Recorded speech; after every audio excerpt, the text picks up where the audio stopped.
The CNBC app. Global market news in one place. Customizable sections and personalized alerts. Stocks tracking, interactive charts and market insights all in your hands. Stay connected. Stay informed. Download the CNBC app today. Golly Mo, is it Wednesday already? Well, there's so many fascinating stories out there for Karen Cho, myself, Steve Sedgwick, on Squawkbox, and these are your headlines. So, the leaders of France's three main political blocs clash in a heated TV debate, with the PM Gabriel Attal and the far-right leader Jordan Bardella accusing each other of unrealistic spending promises. The difference between my competitors and me is that I'm Prime Minister, and I don't want to lie to the French. I don't want to promise them the moon. I'm hearing you, Mr. Attal, lecturing us on budget discipline, despite the fact you now have the biggest debt in the Eurozone. Well, here's a surprise, or not. Negotiators reportedly sealing a deal for the EU's top jobs ahead of their formal summit, with the Commission President Ursula von der Leyen primed to get a second term as expected. But what does Mrs. Maloney think about it? That's what I want to know. Volkswagen supercharges Rivian shares, sending them 50% higher in extended trade after announcing an investment of up to $5 billion in the EV startup. And Nvidia shares stage a comeback, rebounding after a multi-day sell-off to close nearly 7% higher. We'll hear about the company's first large-scale deployment in the Middle East with the CEO of Qatari telecoms firm Ooredoo this hour.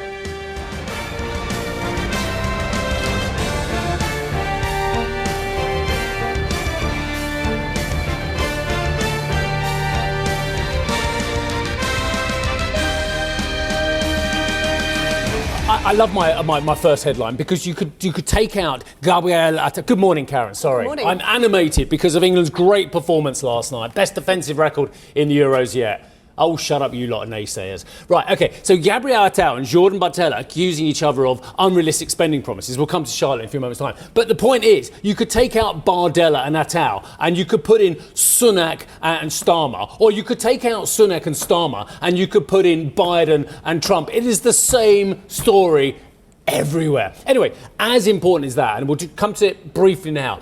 Look at that Nvidia wall. Can we get that up, Roger? Look at this, 7% higher. We spent 24 hours pontificating over why Nvidia is falling and it's aggressive and this and that, and all of a sudden it's just over 3 trillion again. Extraordinary moves on the market. Options market, though, taking notice. Not as much comfort in the options market anymore after what has been a sell-off. And I think a few questions now asked as to whether this is the right concentration for some investors. So I think there was a couple of subtleties in the last number of sessions, but also don't forget, when you've got a lot of insiders selling out the stock, got a lot of retail investors coming in to buy the stock. Sold $95 million worth of it. Why and should we take a profit? Talking of taking a profit, we've done some of that at Berkshire. We'll come to that later on as well. There is so much going on, and the fact that Bowman in London last night, she of the Fed, it's not out of the realm, she said, that we might have to hike. How about that as well? There you go. There's some of the ingredients of the show. But as I said, the leaders of France's three main political blocs clashed in a fiery televised debate Tuesday evening over their respective spending plans, with each accusing the other of running a ruinous fiscal programme.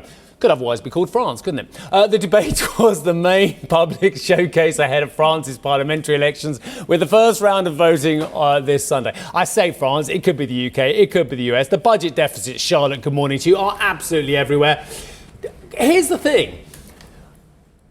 Being fiscally responsible is not necessarily a vote winner in France. No. So if you accuse your rivals of being fiscally irresponsible, that means you're giving more money to the public that you haven't necessarily got. The French love that, don't they?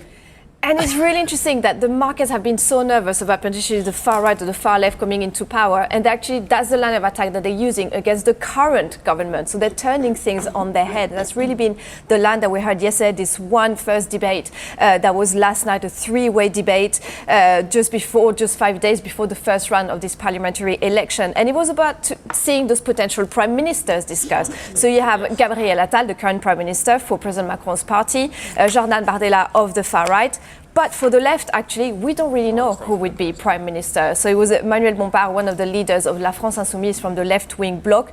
But there's a bit of a controversy in the left-wing bloc because some really don't want to see Jean-Luc Mélenchon come back, potentially be prime minister. So there's a bit of a question mark there. But for almost 2 hours, it was very aggressive. They kept talking over each other. So it's unclear whether this debate kind of moved the vote of any viewer. But what we heard from Jordan Bardella, the far-right leader, that he was basically aiming most of his attacks against the Prime Minister, Gabriel Attal, calling him Professor Attal, so telling him how he was lecturing everybody and that he was not in a position to lecture everybody because he mentioned that S&P downgrade and the excessive deficit procedure that's been launched by the Commission. That was, in a sense, what he said last night.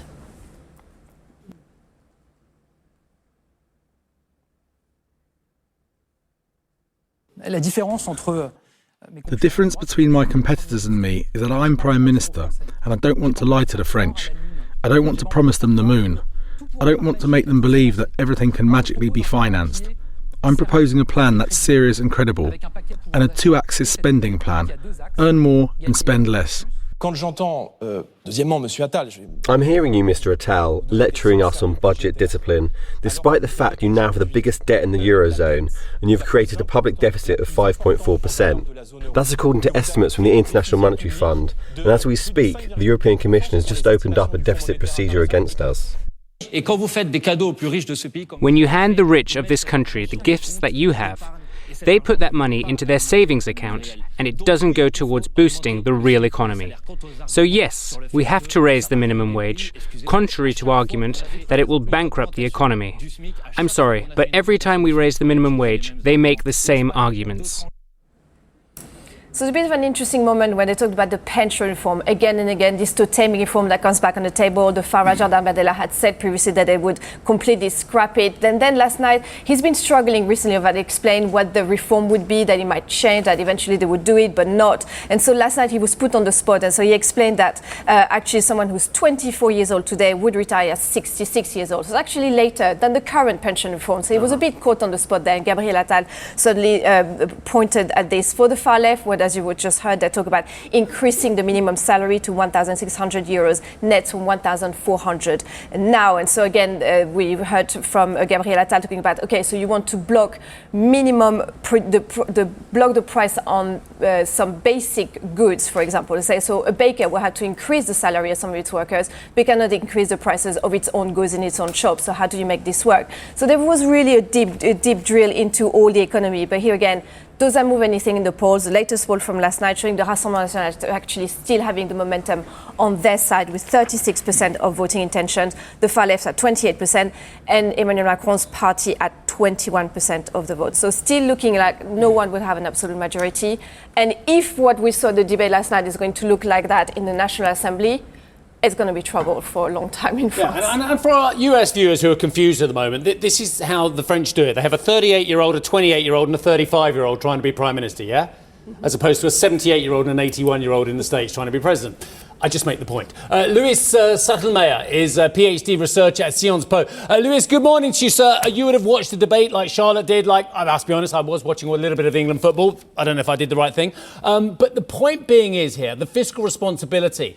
And I'll make the same point. I'd made it in a jocular fashion, but do the French voters want fiscal responsibility, or do they want more public services and better potential wage outcomes and pension outcomes? The French public has been concerned about these issues for the past 2 years. We've seen this with the pension reforms, we've seen the protests, and you've mentioned public services. It's really about public services at this point. France has built back its public services over the past 20 years, and it is a very research shows that this is a very driver of voting for the far right, but also for the far left. So the fact that they mentioned that and that they tried to put this forward during last night's debate really shows that they know that resonates within their electorate. Lewis, let me bring up NATO and the consequences here for Europe around this election, because Le Pen has spelled out that she wants to leave the military wing of NATO, this at a time when there is a conflict happening, and we know that the French are very involved in terms of jets, fighter jets with the alliance, troops as well in terms of managing some of that eastern flank with Russia. What are the consequences here as we talk about the military side? These elections are extremely essential for the military side of things. Depending on who gets the relative majority in parliament, this might totally change France's foreign policy on Ukraine, but also the Israel-Palestine conflict. As you said, Marine Le Pen really would like to get out of NATO. The same sort of applies for the far left. They were much less clear about it and adamant about it, but Jean-Luc Mélenchon, who has been mentioned before by you, has this very neutral position and tries to have this neutral position of waiting and not engaging as strongly as Emmanuel Macron, who has over and over again shown or reiterated his support for Ukraine in this war. So it really is essential who comes out first, who comes out with the relative majority in these elections. Luis, can I ask you about the debate last night? It looks like the momentum is on the side of the far right, looking at the polls. How did you think it went? It looks like particularly for the current majority, for Emmanuel Macron's party, that was like the one crucial debate there on trying to change the tide. Who did you think came best in the debate last night?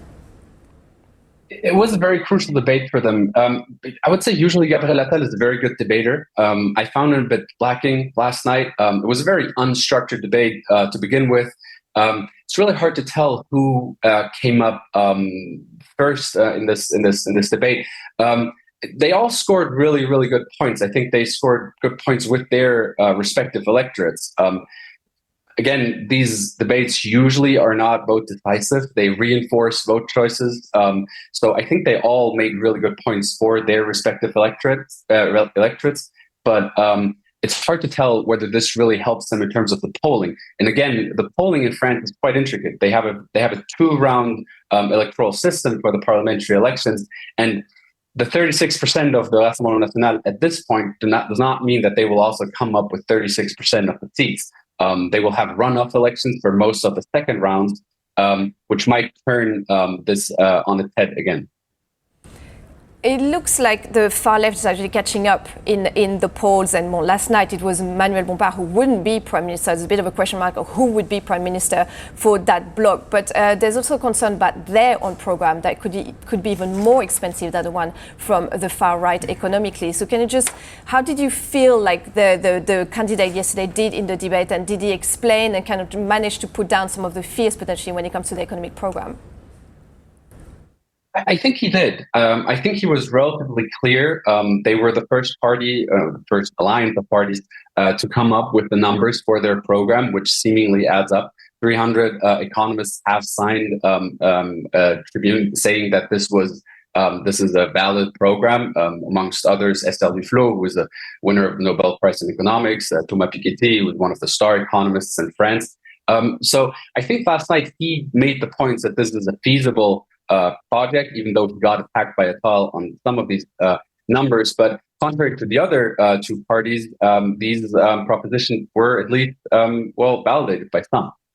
Luis, I want to bring up the landscape in French politics now. I mean, all three of us were on the ground in France back in 2017 when the French President Emmanuel Macron was elected, but he also... Only one of us spoke to Macron. Right. But he effectively wiped the floor with the centre-left and the centre-right, and that worked for him in terms of his bid to become president. Is that also one of the reasons why today we're talking about the calamitous turn in terms of extreme politics in France? Absolutely. What Emmanuel Macron managed in his first time he got elected in 2017 was to get rid of the Parti Socialiste, which had been the big centre-left party of the Fifth French Republic.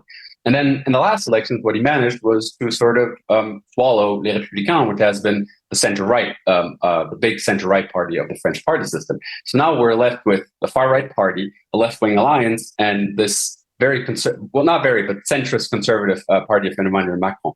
So he is definitely the one who brought that change into the party system. However, these are all things that these are all continuities of the past 20 years. The fact that the centre-left did badly in 2017 was also due to them being in government before and having a president that was very much unlike. Emmanuel Macron has replaced sort of the conservative part of the party spectrum, and the left-wing parties that were left are now building this former big left-wing alliance, which very much resembles the historic centre-left of the 80s and 90s.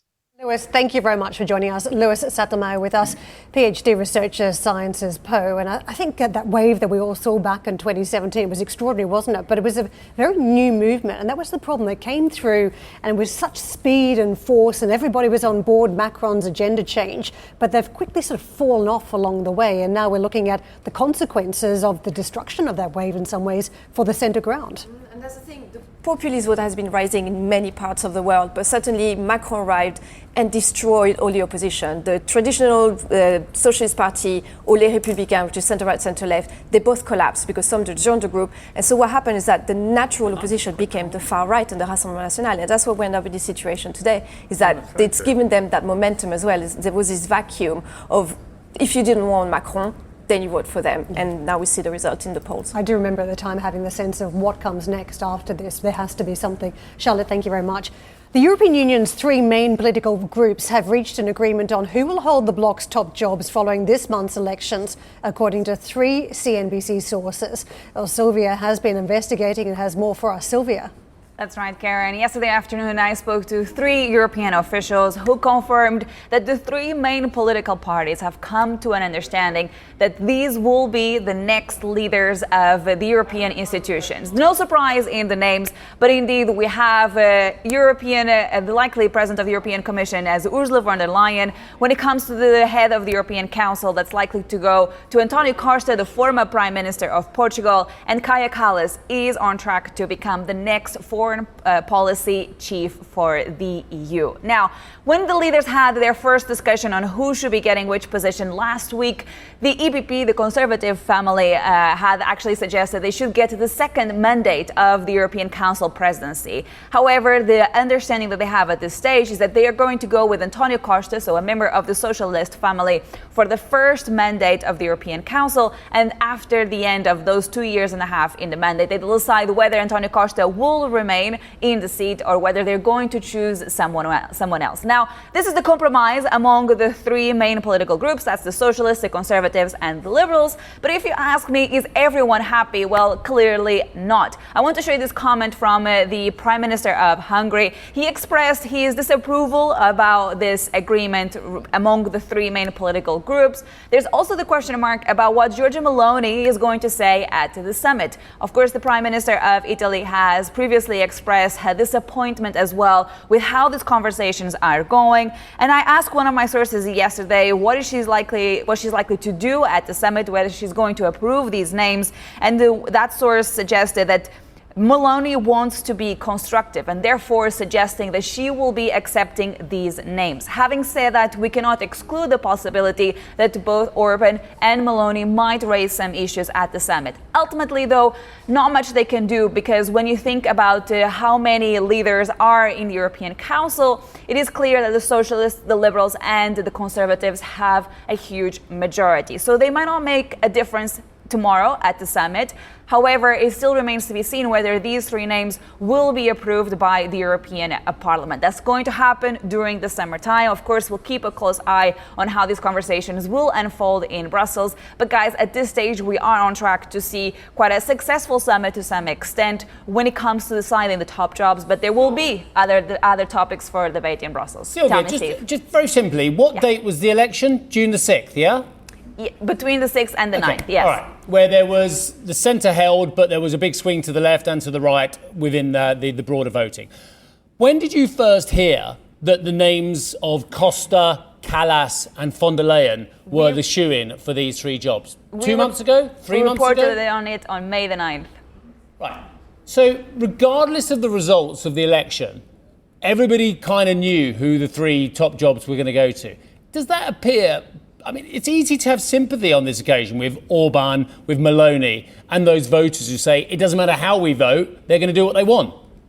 It's a fair comment, and what you're hearing from Orban, from Meloni, there is a fair argument there to be made.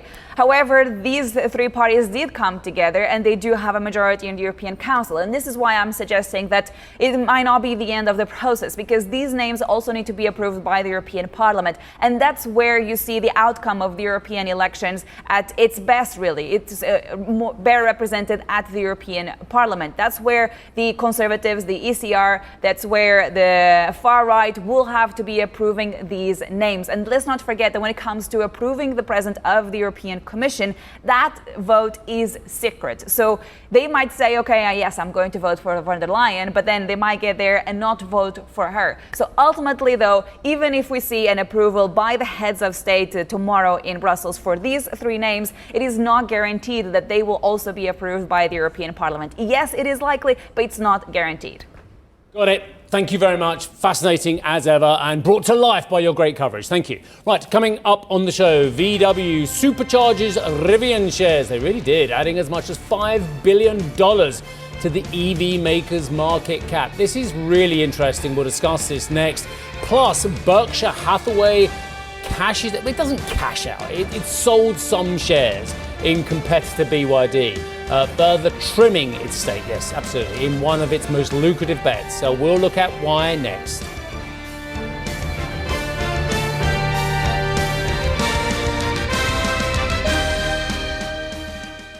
Ambition to me is about doing better. I think ambition creates a pathway. Best advice I can give someone starting off a career is don't have a career, have lots of careers, try loads of different things. Talk to people and put your ambition out there. I don't feel that I've hit peak ambition because it's a learning journey. CNBC is where ambition meets opportunity. What does living ambitiously mean to you? Hear it from our CNBC anchors, reporters, and global business leaders on CNBC.com.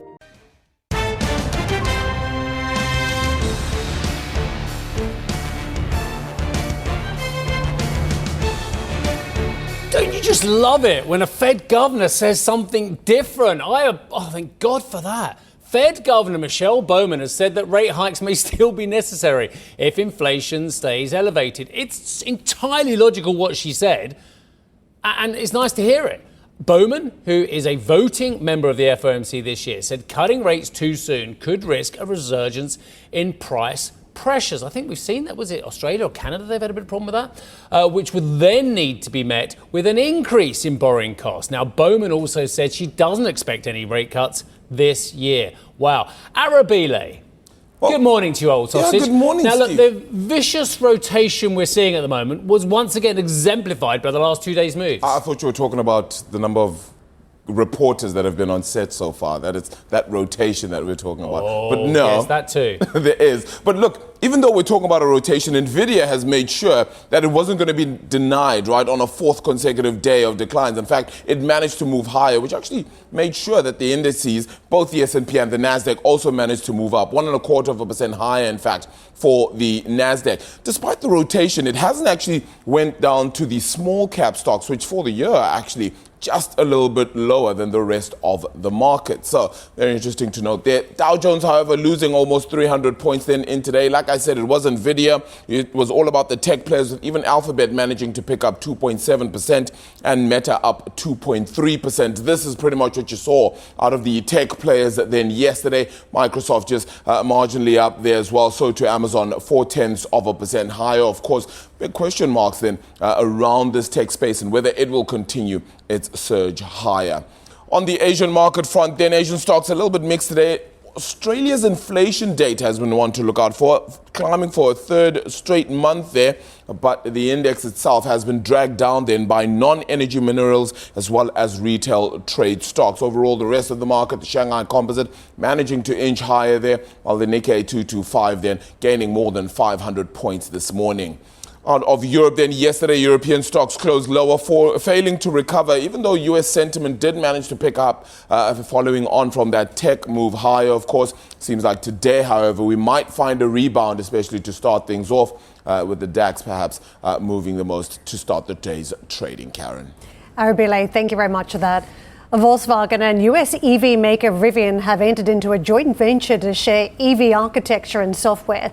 Volkswagen will invest up to $5 billion in the Tesla rival, which Rivian says will help it develop new models and cut operating costs. The company's shares surged in extended trade, adding around $6 billion in market cap if the move is replicated at the open. Let's get out to Annetta for more. Annetta, I thought the rationale for Volkswagen was fascinating, that it needs to scale up on technology, in particular these software-defined vehicles, so effectively you can have these software upgrades that take place over the cloud. Yes, exactly. And if you look at what Volkswagen is doing for years now, is having major problems at their software unit CARIAD. It was actually those problems who made Herbert Diess, the former CEO, actually to leave the company. So CARIAD, their own software production unit, is costing them €4 billion each year. So just to give you a dimension, that this joint venture now is, of course, it's big, but given the size Volkswagen is actually producing, it's not huge. Having said that, it could be that this is the way going forward. They already do cooperate with Xpeng in China for a EV based, which will be produced for China for the software down in that region. Now with Rivian, the software should be deployed across the whole product range. They're still saying it's supplementary, of course, to CARIAD, but in essence, I think the market does understand that this is throwing money at the problem, because Rivian is an expert in software development, which Volkswagen is not. Interestingly, the CARIAD manager, Sanjay Lal, he's coming from Rivian, so he knows the company most likely inside out. They know what they are doing. So the plan is to produce cars, next generation EVs, how they call it, for the second half of this decade, based on this joint venture, and mainly based on the Rivian software, which they're currently already producing. They hope they get a regulatory approval during the course of the next weeks, and that is highly likely because they are not having a market dominance in any market with that joint venture. Yeah, brilliant. The first thing that I thought of thank you very much indeed for that, Netta. The first thing I thought of when I saw this story is, what about those hundreds of thousands of Volkswagen customers who have bought electric vehicles off them so far? Is this now an admission, putting their hands up, that actually our software is not good enough as it is for all those people who've bought these ID3s, ID4s, the hundreds of thousands of cars that Volkswagen sold last year that are software with their software? They're saying, yeah, actually, it's not that good. Well, think about a phone over the years and how that phone, your mobile phone, has changed. You had the first rendition where it's maybe even a tiny little flip phone or very basic phone. You can carry it around. It's revolutionary. But look at the phone that you have today. I think this is exactly what the electric vehicle industry is doing. They're changing things. It's a very different way of operating from a landline, but it's getting to an end point that's very different from where they started. I would probably slightly disagree in that. You're absolutely right. The things get better and technology gets cheaper. But this is like iOS turning around saying, actually, our iOS is not really up to speed. We're going to bring in a new system completely. Because the thing about iOS is, and same with the Android, is you get incremental updates. How many times have we got it updating and I haven't plugged it in, or it's not going to have power supply, or it's on airplane mode, so I didn't get my update. So they're constantly updating it. But this is like a completely new software potentially from Rivian. Yeah, what you've got from these current players is you've got a lot of hardware, some sensors, a bit of software, but you haven't got the connected device like you've got in the phone. Tesla has it. And you think about even recalls that happened virtually in recent times. That's not the case with some of the major auto players still. So they're trying to get to the endpoint where Tesla's at. And sorry, one more point on this as well is that some of the automakers are fed up with outsourcing the interconnectability with the mobile devices with the cars, i.e. Apple AirPlay. And I think some of them are saying now, hang on, why are we saying we haven't got the software to provide the best mapping, the connection to all these apps and what have you? We're kind of outsourcing it to Apple, giving it to them with Apple AirPlay. Maybe we need to do that in-house as well, but that's expensive. There was a bigger story here too about the calamity that has been the backdrop for some of these new EV startups. The bankruptcy list has been huge so far this year, and I think it's an admission that some of the cash piles have run out for these startups. Plenty more on this story online, including comments from the Rivian CEO and his vision for the firm as automakers shift strategies amid slower than expected adoption of EVs. Warren Buffett's Berkshire Hathaway has further trimmed its stake in China's BYD. According to a filing at the Hong Kong Stock Exchange, it held 5.99% of the company on June 19th, down from more than 7% 8 days prior. Let's be honest about it, he's taken a huge profit.